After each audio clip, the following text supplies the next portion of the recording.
ತಿಪಟೂರು ಗ್ರಾಮದಲ್ಲಿ ಒಂದು ವಾರದೊಳಗೆ ನಫೆಡ್ಕಾ ಕೇಂದ್ರ ತೆರೆಯದಿದ್ದರೆ ಕೆಬಿ ಕ್ರಾಸ್ ಬಳಿ ಬೀದರ್, ಮೈಸೂರು ಮತ್ತು ಬೆಂಗಳೂರು ಹೊನ್ನವರ ಮುಖ್ಯ ರಸ್ತೆಗಳನ್ನು ತಿಪಟೂರು ಹೋರಾಟ ಸಮಿತಿ ಸೇರಿ ಸಂಘಟನೆಗಳ ಸಹಯೋಗದಲ್ಲಿ ಜನವರಿ 25ರಂದು ಬೆಳಿಗ್ಗೆ 7ರಿಂದ ಅನಿರ್ದಿಷ್ಟಾವಧಿ ಕಾಲ ಬಂದ್ ಮಾಡಲಾಗುವುದು ಎಂದು ಕಾಂಗ್ರೆಸ್ ಮುಖಂಡ ಲೋಕೇಶ್ವರ ಎಚ್ಚರಿಸಿದರು. ಗೊಬ್ಬರ ಬೆಲೆ ಸತತವಾಗಿ 3-4 ಹರಾಜುಗಳಲ್ಲಿ ಕೇಂದ್ರ ನಿಗದಿಪಡಿಸಿರುವ ನಫೆಡ್ ಬೆಲೆಗಿಂತ ಕಡಿಮೆ ಆಗಿ ರೈತರು ಕಂಗಾಲಾಗಿದ್ದು ಸೂಕ್ತ ಕ್ರಮ ಕೈಗೊಂಡಿಲ್ಲ ಎಂದು ಸುದ್ದಿಗೋಷ್ಠಿಯಲ್ಲಿ ಕಾಂಗ್ರೆಸ್ ಮುಖಂಡ ಲೋಕೇಶ್ವರ ತಿಳಿಸಿದರು. ಪಕ್ಷಾತೀತವಾಗಿ ಹೋರಾಟ ಮಾಡಿ ತಾಲೂಕು ಬಂದ್ ಮಾಡಲಾಗುವುದು, ರೈತರ ಬೇಡಿಕೆ ಈಡೇರಿಸುವವರೆಗೂ ಸರಿಯುವುದಿಲ್ಲ ಎಂದರು. ಈ ಸುದ್ದಿಗೋಷ್ಠಿಯಲ್ಲಿ ನಗರಸಭೆ ಉಪಾಧ್ಯಕ್ಷ ಸೊಪ್ಪು ಗಣೇಶ್, ಹೋರಾಟ ಸಮಿತಿಯ ಅಧ್ಯಕ್ಷ ನಾಗರಾಜ್, ಇಂಡಿಸ್ಕೆರೆ ಶಿವಸ್ವಾಮಿ, ಭಾರತಿ ಮಂಜುನಾಥ್, ಗಿರೀಶ್ ಭಾಗವಹಿಸಿದ್ದರು. ವರದಿ ಆನಂದ ತಿಪ್ಟೂರು.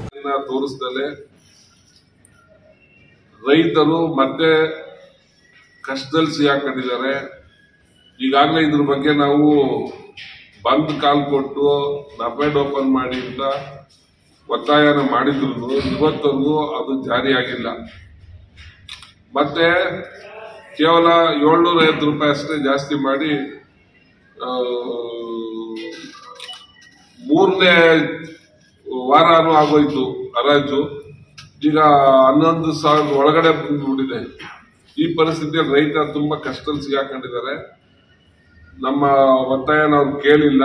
ಅದಕ್ಕೋಸ್ಕರ ನಾವು ಈ 3ನೇ ಬುಧವಾರಕ್ಕೆ 3 ಹರಾಜು ಮುಗೀತು. ಕಾನೂನು ಪ್ರಕಾರ 3 ಹರಾಜು ನೋಡಿ ಮಾಡೋದನ್ನ ಒಂದು ಪದ್ಧತಿ ಡಿಸಿ ಅವರು ರೆಕಮೆಂಡ್ ಮಾಡಬೇಕು ನಫೆಡ್ ಇವರಿಗೆ. ಆದ್ರೆ ಮಾಡಿಲ್ಲ. ಮಾನ್ಯ ಮಂತ್ರಿಗಳು, ತಾಲೂಕಿನ ಮಂತ್ರಿಗಳು ಇಷ್ಟೊತ್ತಿಗೆ ಅದಕ್ಕೆ ಆದೇಶ ಮಾಡಿ ಓಪನ್ ಮಾಡಿಸ್ಬೇಕಾಯಿತು. ಆದ್ರೆ ಕೇವಲ ನಿನ್ನೆ ಒಂದು ಹೇಳಿಕೆ ಕೊಟ್ಟಿದ್ದಾರೆ, ಇನ್ನೊಂದು ವಾರದಲ್ಲಿ ಆಗುತ್ತೆ ಅಂತ ಹೇಳಿದ್ದಾರೆ. ಅಂದ್ರೆ ಗ್ಯಾರಂಟಿ ಅಂತೂ ಇಲ್ಲ ಕಾಣಿಸ್ತಾ ಇದೆ. ಇಂಥ ದಿವಸನೇ ಓಪನ್ ಆಗುತ್ತೆ ಅಂತ ಇಲ್ಲ. ಕಳೆದ ರಾಗಿದು ಹಾಗೆ ಮಾಡಿದ್ರು. ಕೊನೆಗೆ ಮಿನಿಸ್ಟರ್ ಬರೋರ್ಗೆ ಓಪನ್ ಮಾಡಲ್ಲ ಅಂತ ತಿರ್ಗಾ ಅದನ್ನ ಕಾಯಿಸಿ ಆ ಒಂದು 5 ದಿವಸ ಬಿಟ್ಟು ಮಾಡಿದ್ರು.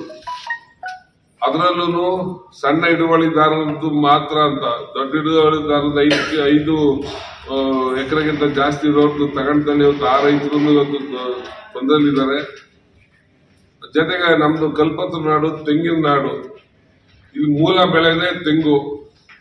ಇವತ್ತು ಅವರು ರೈತರು ತುಂಬಾ ಸಂಕಷ್ಟದಲ್ಲಿದ್ದಾರೆ ಈ ಬೆಲೆಯ ಒಂದು ವ್ಯತ್ಯಾಸದಲ್ಲಿ. ಅದಕ್ಕೋಸ್ಕರ ನಾವು ಈಗ ತೀವ್ರವಾದ ಒಂದು ಯೋಚನೆಯಲ್ಲಿ ರೈತರೆಲ್ಲ ಹೊರಟಿದ್ದೀವಿ. ಅದಕ್ಕೆ ತಿಪಟೂರು ಹೋರಾಟ ಸಮಿತಿ ಮುಂದಾಳತ್ವದಲ್ಲಿ 4 ತಾಲೂಕುಗಳು, ಗುಬ್ಬಿ, ಚಿಕ್ಕನಾಯಕನಹಳ್ಳಿ, ತಿಪಟೂರು ಮತ್ತೆ ತುರುವೇಕೆರೆ ತಾಲೂಕಿನ ಎಲ್ಲಾ ರೈತರಿಗೂ ನಾವು ಮನವಿ ಮಾಡ್ಕೊಂತ ಇದ್ದೀವಿ. ಈ ಮೂಲಕ ಇನ್ನೊಂದು ವಾರದಲ್ಲಿ, ಮುಂದಿನ ಶುಕ್ರವಾರದೊಳಗೆ ನಫೆಡ್ ಅನ್ನ ಓಪನ್ ಮಾಡಿ ಪರ್ಚೇಸ್ ಅನ್ನ ಶುರು ಮಾಡ್ದೇನೆ, ಮತ್ತೆ ಸರ್ಕಾರನು ಏನು ಬೆಂಬಲ ಬೆಲೆ ಒಂದ್ ಕಡೆ ಆದ್ರೆ ಪ್ರೋತ್ಸಾಹ ಧನ ಯಾವಾಗ್ಲೂ 2,000 ರೂಪಾಯಿ ಕೊಡ್ತಾ ಇತ್ತು. ಅದನ್ನ 3,000ಕ್ಕೆ ರೈಸ್ ಮಾಡಿ ಈಗ ಕೊಡಿ ಅಂತ ನಾವು ಕೇಳಿದ್ವಿ.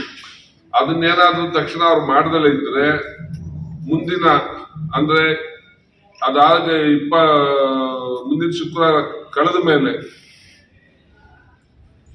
25ನೇ ತಾರೀಕಿಗೆ ನಾವು ಕಿಬ್ನಳ್ಳಿ ಕ್ರಾಸ್ ಅಲ್ಲಿ 2 ಹೈವೇಗಳನ್ನ ಬಂದ್ ಮಾಡ್ಬೇಕಂತ ಮಾಡಿದ್ವಿ.